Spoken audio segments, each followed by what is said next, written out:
नमस्कार। दिन भर की हाइलाइट्स जानने के लिए सुनते रहिए सुजस आवाज राजस्थान।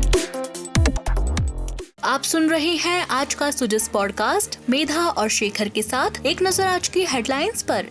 ऊर्जा विभाग की समीक्षा बैठक में बोले मुख्यमंत्री श्री भजनलाल शर्मा, प्रदेश वासियों को मिले निर्बाध विद्युत आपूर्ति, प्रोजेक्ट्स को करें समय पर पूरा। मुख्यमंत्री ने अधिकारियों के साथ बैठक में घोषणाओं के जमीनी स्तर पर क्रियान्वयन, रूपरेखा और वर्तमान स्थिति का लिया जायजा। और दीक्षांत समारोह में बोले राज्यपाल श्री कलराज मिश्र, कृषि प्रबंधन के साथ विपणन, भंडारण, खाद्य प्रसंस्करण, नवाचारों पर भी काम करे विश्वविद्यालय। और अब सुनिए खबरें विस्तार से। मुख्यमंत्री श्री भजनलाल शर्मा ने कहा है कि प्रदेश में विद्युत सुदृढ़ीकरण के लिए अलग अलग विद्युत निगमों और केंद्रीय उपक्रमों के साथ हुए MOU को समय पर पूरा किया जाए, जिससे आम जन को सुचारू रूप से निर्बाध विद्युत आपूर्ति सुलभ हो सके। उन्होंने अधिकारियों को निर्देश दिए कि इन प्रोजेक्ट्स की प्रतिदिन मॉनिटरिंग की जाए और विभागीय योजनाओं का व्यापक प्रचार प्रसार भी हो, जिससे आम जन, किसान और उद्यमी इन योजनाओं का लाभ प्राप्त कर सकें। श्री शर्मा मंगलवार को मुख्यमंत्री कार्यालय में ऊर्जा विभाग की उच्च स्तरीय समीक्षा बैठक को संबोधित कर रहे थे। उन्होंने कहा कि राज्य की भौगोलिक स्थिति को देखते हुए कुछ महीनों में राज्य में विद्युत की मांग उपलब्धता से कहीं अधिक रहती है, लेकिन अब सरकार की ओर से ऊर्जा क्षेत्र में हाल ही में किए गए कुछ MOU से राजस्थान की विद्युत मांग की भी पूर्ति होगी और राज्य विद्युत उत्पादन में सरप्लस श्रेणी में आ जाएगा। उन्होंने निर्देश दिए कि अधिकारी केंद्रीय उपक्रमों के साथ समन्वय स्थापित करें और MOU का क्रियान्वयन सुनिश्चित करें।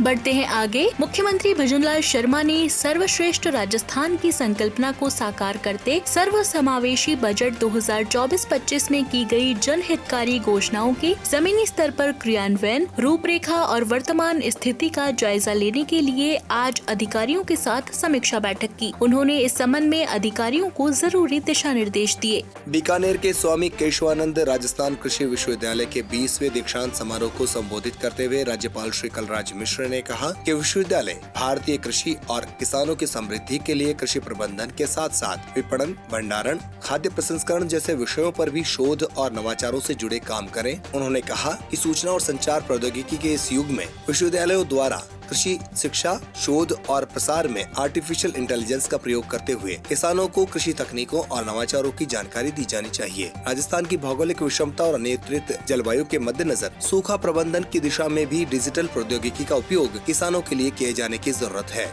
उप मुख्यमंत्री डॉक्टर प्रेमचंद बैरवा ने दौसा जिले की लालसोट तहसील के ग्राम हमीरपुरा में स्वर्गीय प्रभाती लाल बैरवा की मूर्ति स्थापना समारोह में शिरकत की। डॉक्टर बैरवा ने प्रतिमा पर माल्यार्पण कर मूर्ति का अनावरण किया। उन्होंने समारोह में स्थानीय महिलाओं द्वारा गाए जा रहे सुद्दा दंगल गायन को सुनकर गायन कला की सराहना की। शिक्षा मंत्री मदन दिलावर ने उच्च माध्यमिक आदर्श विद्या मंदिर में सोमवार को 3 दिन के राज्य स्तरीय इंस्पायर मानक अवार्ड प्रदर्शनी का उद्घाटन किया। शिक्षा मंत्री ने प्रदर्शनी में सभी स्टॉलों पर जाकर बाल वैज्ञानिकों से बातचीत की और उनके मॉडल्स की कार्यप्रणाली को विस्तार से समझा। उद्घाटन समारोह को संबोधित करते हुए श्री दिलावर ने कहा कि नवाचार के क्षेत्र में आगे बढ़ने की असीम संभावनाएं हैं। उन्होंने आश्वस्त किया कि विद्यार्थियों को जरूरी सुविधाएं उपलब्ध करवाई जाएंगी। इसी क्रम में शिक्षा मंत्री को वर्ल्ड बुक ऑफ लंदन के वाइस प्रेसिडेंट प्रथम भल्ल ने विश्व रिकॉर्ड का सर्टिफिकेट प्रदान किया। 15 फरवरी को सूर्य सप्तमी के अवसर पर राजस्थान के सरकारी और गैर सरकारी विद्यालयों में आयोजित सूर्य नमस्कार के सामूहिक अभ्यास कार्यक्रम में विद्यार्थियों सहित 1,33,00,000 से ज्यादा लोगों ने अपनी भागीदारी निभाई थी और इस प्रकार एक विश्व रिकॉर्ड कायम किया था।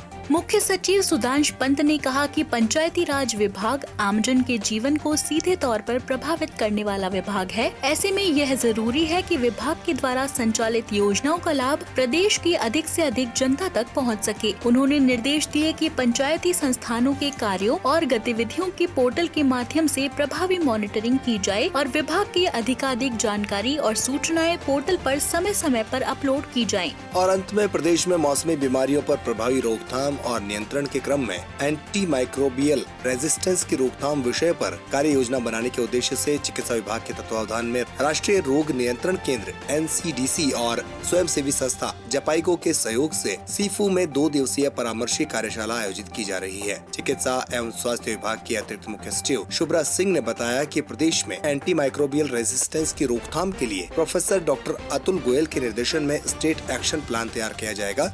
तो आज के पॉडकास्ट में इतना ही। कल फिर होगी आपसे मुलाकात। तब तक के लिए नमस्कार।